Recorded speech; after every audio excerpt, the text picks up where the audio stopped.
Today I'm going to talk about the transmission on this Cadillac Escalade. This is my Cadillac Escalade. This is 2016. GM put the 8-speed transmission on these cars from 2015 up until 2018 or 19, I guess. And then once they realized they have so many problems, they upgraded to 10-speed, which I heard from some like new Cadillac owners or new Suburban owners that they still have some kind of problems, but they're still new. We're going to see in a couple of years the problems.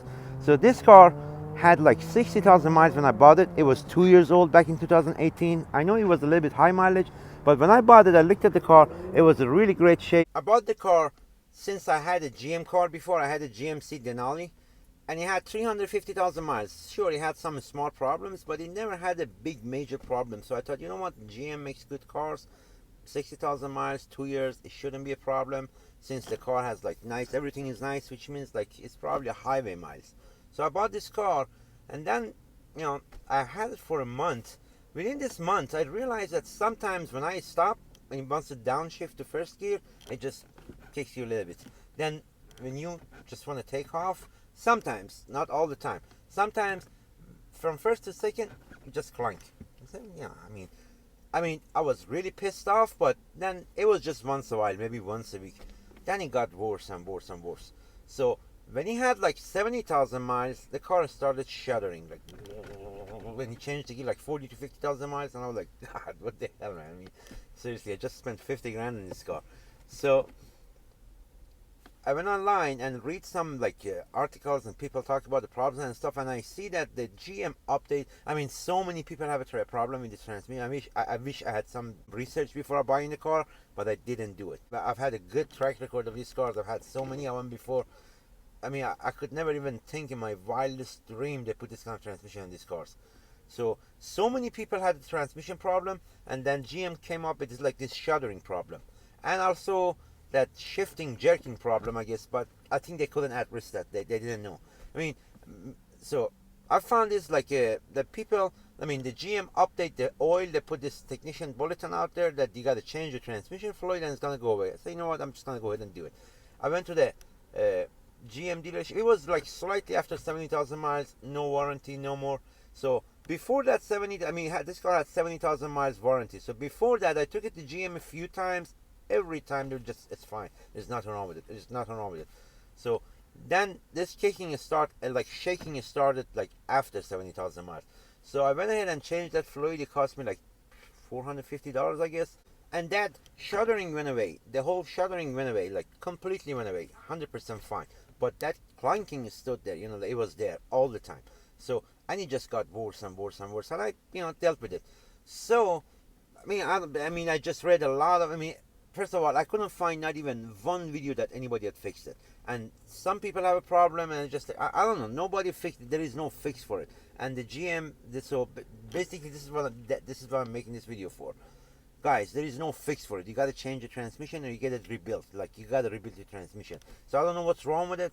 So I just kept driving it and driving it up until 110,000 miles, 115,000 miles. And it was just like a hell. I mean, this transmission, it just kicked so hard most of the time, like almost 99% of the time, first to second, like this. And then it just shifts. And most of the people, it's normal, it's GM, this is what are you serious? I mean, why would it be normal? And still, when you take it to the dealership, like this one time I took it to the dealership with, like, when he had like 100,000 miles, like, it's got 100,000 miles on it. It blows your mind how they talk to you when you go to the dealership. I think they just told them from top, like, this is how I got to treat this problem. And they have a class action lawsuit and stuff like that. But I just want my car to drive. I don't have time to go through it 3 years. I don't know. It got so bad that, let me just show you something. It got so bad that it broke this engine mount, the left side engine mount. Now I pulled the emergency brake and I put the car on drive. You can see, look at this. See the engine. You see how it lifts up? It broke the engine mount too. Like, it's broken totally. Then I'm gonna tell you, my mechanic forgot to change it once I got the transmission repaired. So, and then after a while, the car stopped driving. Like, it pretty much stopped driving. It had like 115,000 miles when it happened. So that it's basically, this is what you gotta do. You gotta change. It's a $4,500 journey. you need to change the transmission. And these transmissions are shit. I mean, I'm telling you guys, this is crap. This is the crappiest transmission I've ever made. And I heard even Ford uses this on F-150s. So this is my story with this transmission. And I changed the transmission. I bought the remanufactured one from GM, and I put it on.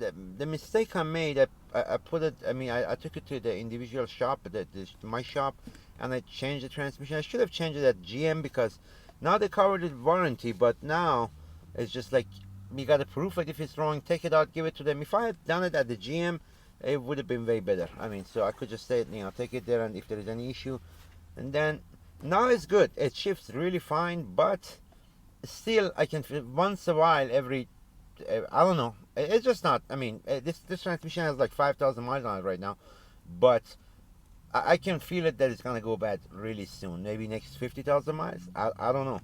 So if I was gonna buy another one of these, I'm really big fan of these cars. They're really big, they're really comfy, they ride really good. I like the way they look, but this is a bummer. I don't know. And I heard from some of these new the suburban owners and Cadillac owners that some of them have a problem with these new transmissions too, which means they didn't fix the transmission issue. So if I want to buy another one, I don't know. Am I? Probably not. I mean, I don't know. I mean, I'll leave it up to you guys. And the other thing, let me show you guys here, the other thing that is wrong with this car. You see this screen? It's dead. It's like frozen, like it doesn't work. Nothing works on it. And I think that's like another common issue that it happens to these cars, that a lot of them have this problem. And I mean, come on, man. I have a 2012, 13 Range Rover, and this thing works like a charm. BMW, this thing works like a charm. Why this should have stopped working? It was just like that for past 50,000 miles, I'm telling you. So I don't know. I wouldn't be buying another GM car. I'm just telling you guys. So I mean, so this is just an informative video about the transmission.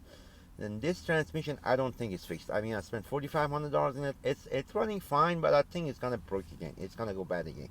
So thank you guys for watching, and make sure to subscribe and hit the like button and the bell. Bell is more important than the like. If you hit that bell, if I upload any video, you're just gonna get notified.